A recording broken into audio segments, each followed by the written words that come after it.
So basically, so my purpose of this presentation is to give kind of brief general, I want to share my experiences of the project that I have been concentrating on in a few weeks.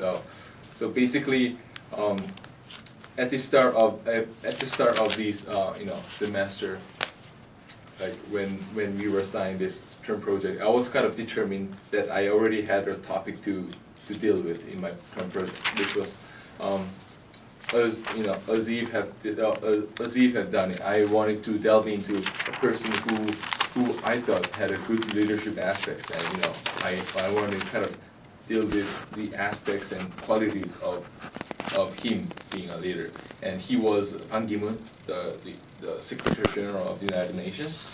And I was kind of very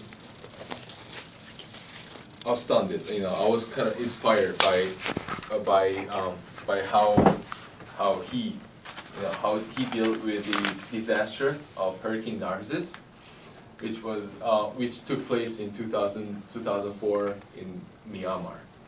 So, like one person, I saw a news when one person was mentioning about an inspiring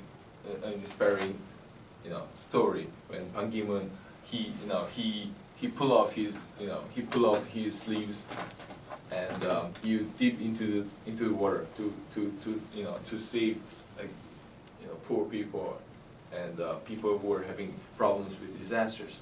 So that was truly inspiring story. And although he was a leader, and we often have the image that leaders, they don't take action themselves. Ban Ki-moon was the one who actually was ready to sacrifice himself for the people who were most vulnerable in that community. So basically that was the story that I was going to deal with in term paper, but suddenly incidents suddenly changed my plan. So I met these two friends from MIT who were very interested in this Philippine project that I was thinking of, and we, like, with a common interest, we found that we had common interest and common motivation. So we started out this project, and I think this, although I didn't expect that this will be actually be feasible. I think like we are spending our winter break in the Philippines to investigate on the situation and what we can do about them. So for now, as I have discussed with the professor about how I can combine the Ban Ki-moon's case and my personal project case. Like I'm gonna focus. I focus more on the Philippine project while getting some ideas and support, being complemented by the cases of Ban Ki-moon, of some aspects of him that I can follow him, or I can learn from him to actually apply that in actual project. So basically that is a big path that I took, and so I started off these projects, and many people around me would ask me, why are you so committed to the Philippines? If even if you have never been to Philippines, like why are you so like into this country to even commit pour your time and efforts in this project? So like my general background is that I had worked in Philippine embassy at Seoul for about 4 months, and that inspiring experiences led me to expand, to not stop at that moment, but to expand what I can do for the Philippines in the future. So basically that matched to my interest of how I could expand my activities beyond the activities that I did in the embassy. So like we three of us, although we are starting with 3 members, we're really looking forward to having such things get done. So like our main focuses are disaster management, student mentorship, and social entrepreneurship. All those social entrepreneurship, this is something related to microfinance. So we need some funding and money in order to carry out this. But our first step is to delve into the problems, why there are so many disasters, why the damage doesn't get lessened, although there are disasters every time, and what factors make these disasters that damage worse. So I had very inspiring conversations with Nancy and Rachel, who were recommended by Professor Hollister, and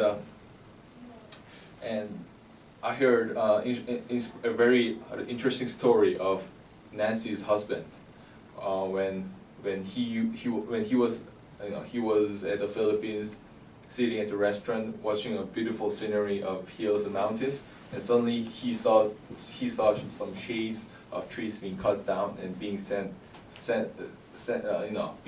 being transported in the boat. And he later found out that the trees were transported to China. So the point that she was trying to make from this inspiring story of her husband was that there are many environmental challenges. There are many issues from the bottom that we can delve into. Rather than just seeing the disasters as it is, we can more work on why this is happening and what factors make these disasters worse and make a bigger issue. So basically, because there are a bunch of sources about what happened, what happened in the Philippines, what were the disasters. But I found that there's a great lack in case studies of why this is happening and what could be the factors. So for the first trip in the Philippines in this winter break, we're going to investigate the situation, and because we already know that there are disasters, we are more going to concentrate on social issues or environmental challenges that make disaster issues a bigger challenge. So maybe one of the challenge is that we don't have our objective and goals clear yet, because we are putting this job as our next job after trip to Philippines. But before that, we will more concentrate on setting networks with people and NGOs, organizations, both in Philippines and the US, where we can reach help. And as Dennis Durham, the founder of One Family, spoke to us during the panel, she says that in order to recruit people, you have to have your clear objective and goals. So that's basically the mindset that we're going to have, and that's why we recognize that we are not at the stage of recruiting people. First we have to make our objectives and goals clear, so that the process of recruiting people will be more smooth in the future. So. Good. Do you